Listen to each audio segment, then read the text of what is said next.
Boa tarde para você, Túlio. Vamos começar falando aí dos recursos do presidente Bolsonaro, primeiro ao STF, tentando abrir um processo contra o ministro Alexandre de Moraes, pelas investigações em curso do processo das milícias e também das fake news. Isso já deu errado, mas o presidente não para, né? Tirou uma outra carta da manga para continuar nessa mesma jornada de esticar a corda com o STF. Boa tarde para você. Foi para o plano B, Adriana. Boa tarde a você, ao Fábio e a quem nos acompanha aqui na Band News FM. Para quem não nos vê por imagem, claro, eu já vou me localizando. Eu estou aqui no Salão Verde, 19 graus agora aqui na capital federal. E a situação é o seguinte, pelo que você adiantou, viu, Adriana? O presidente Jair Bolsonaro ontem recorreu ao Supremo Tribunal Federal, pedindo para que fosse ajuizada uma notícia crime contra o ministro Alexandre de Moraes, e o presidente alegou supostos ataques à democracia, desrespeito à Constituição e desprezo aos direitos e garantias fundamentais.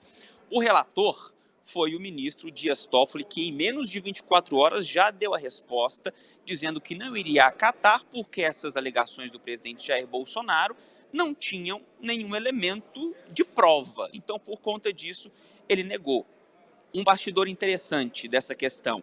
A Advocacia Geral da União foi consultada pelo presidente, segundo assessores do presidente e pessoas próximas ao ministro Bruno Bianco, e ele foi instruído por Bruno Bianco a simplesmente não mexer com isso. O que o presidente Jair Bolsonaro fez? Procurou um advogado particular, deu a procuração a ele, o advogado Eduardo Magalhães, que foi quem entrou com este pedido de ajuizar, né, essa queixa-crime contra o ministro Alexandre de Moraes. Porém, como foi negado, hoje o plano B entrou em ação. Basicamente, o mesmo documento, mudando muita pouca coisa, foi direcionado à Procuradoria-Geral da República e agora cabe a análise de Augusto Aras, o Procurador-Geral da República, acatar ou não os mesmos argumentos que o Supremo Tribunal Federal acabou ignorando por falta de provas. Adriana? E as manifestações do Supremo hoje em defesa da atuação do Alexandre de Moraes foram bastante enfáticas no sentido de defender e de mostrar, defender o trabalho e de mostrar uma coesão ali dentro, né? O ministro Luiz Fux fez questão de abrir os trabalhos fazendo um discurso em defesa do Moraes, não é, Túlio?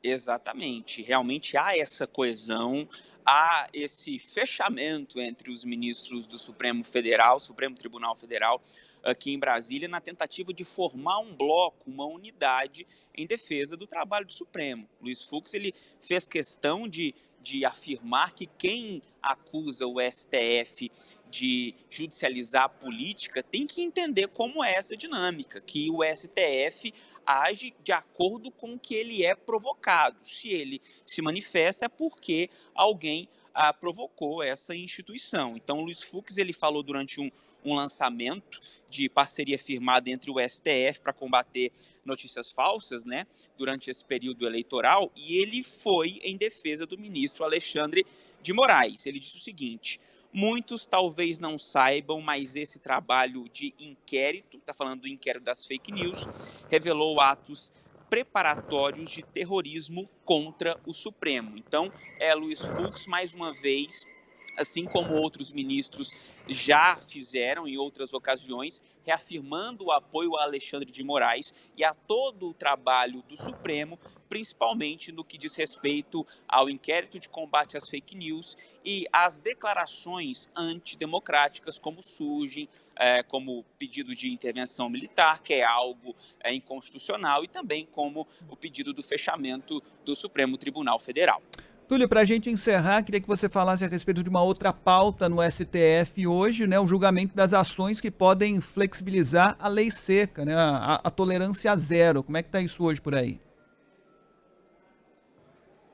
Exatamente, por enquanto está na pauta, ainda não saiu, mas essa é uma história antiga, já tem 13 anos que está esse vai não vai dentro do STF, então pode ser que mais uma vez seja prorrogada essa pauta, mas quem entrou com esse pedido já esse tempão todo atrás foi a Abrazel, né, a Associação Brasileira dos Bares e Restaurantes, que basicamente eles são contra a tolerância zero. Eles pedem uma margem de tolerância, como acontece em outros países. Eu tenho aqui alguns números de comparação para a gente fazer, porque aqui no Brasil, o que é tolerável hoje para o motorista que bebe? Se ele beber e fizer o bafômetro, o que é tolerável é abaixo de 0,2 gramas por litro de álcool. Acima disso, ele é penalizado na lei seca. Antes, o limite era 0,5, é o que a OMS recomendava. Então, alguns países adotam outros números, né? Como, por exemplo, a Alemanha, que tem uma tolerância de 0,8, também a Inglaterra, os Estados Unidos, que também segue essa tolerância de 0,8 de gramas de álcool por litro. Então, por conta disso, a Brasel também disse que isso, no fato, acaba interferindo aí no direito de ir e vir dos cidadãos que são tratados, aquele motorista que bebe pouco é tratado da mesma forma como aquele que está embriagado. Essa é a defesa, ou pelo menos o posicionamento da Brasel enquanto isso. Agora, a Associação Brasileira de Medicina de Tráfego, por exemplo, a Abramed, ela pensa diferente. Ela diz que a tolerância tem que ser zero mesmo, que o risco de envolvimento em um acidente fatal para condutores com alcoolemia entre 0,2 e 0,5 é 2,6 a 4,6 vezes maior do que o de um condutor sóbrio. Ainda há um levantamento de outras instituições que dizem que nos últimos 5 anos a tolerância zero para embriaguez ao volante salvou mais de 20 mil pessoas de ficarem de enfrentar algum tipo de deficiência, até mesmo ficarem numa cadeira de rodas por conta dessa fiscalização mais rígida. Então a gente vai continuar acompanhando se realmente vai começar essa votação hoje e, claro, a gente vai acionar vocês a qualquer momento, caso de socorro, viu, gente? Obrigada, Túlio, pelas suas informações. Eu falei que tinha muita notícia de Brasília e essa questão da lei seca, ela eu acho um convite a todos nós para a gente refletir, porque é claro que o brasileiro, pela cultura que o brasileiro tem, do churrasquinho do final de semana, o almoço em família com uma cervejinha, isso é cultural do Brasil. Então, a gente pode ter uma tendência a rapidamente dar uma opinião no sentido, é verdade, você equiparar o que bebe um pouquinho só com aquele que bebeu demais é injusto. Mas a gente não pode esquecer que é a cultura de tolerância zero com álcool ao volante que fez nos últimos anos os números de acidentes com mortes ligados à embriaguez despencarem. Foram quedas significativas ano após ano e é o exemplo que fica para gerações futuras. A gente começa a tolerar algo que a gente já está caminhando para implementar efetivamente como proibido, você volta atrás, você promove um retrocesso nisso e você passa um exemplo e uma mensagem, tá liberado, e aí você volta no tempo. Eu sei que é difícil, e no começo todo mundo estranhou essa lei, mas agora a gente já está caminhando para amadurecer nessa questão. Como foi a questão do fumo? Não tem comparação em relação à morte imediata que a embriaguez no trânsito provoca. Mas quando proibiu o cigarro em área de restaurante, em ambientes fechados, foi uma chiadeira de bares, de restaurantes, que ia acabar com o negócio, todo mundo ia quebrar, não podia de jeito nenhum. Hoje você olha para trás e fala assim, gente, como é que a gente sentava numa mesa de restaurante e começava a comer com a pessoa que estava na mesa do lado, fumando na sua cara? Então, assim, é inconcebível isso hoje. Tem que se tornar inconcebível o álcool ao volante. E se a gente retrocede, você passa uma mensagem tipo, vamos em frente, vai liberar.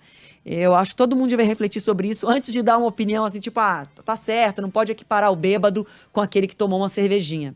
É o que ele significa, é o que o álcool significa para a nossa sociedade e para as futuras gerações também.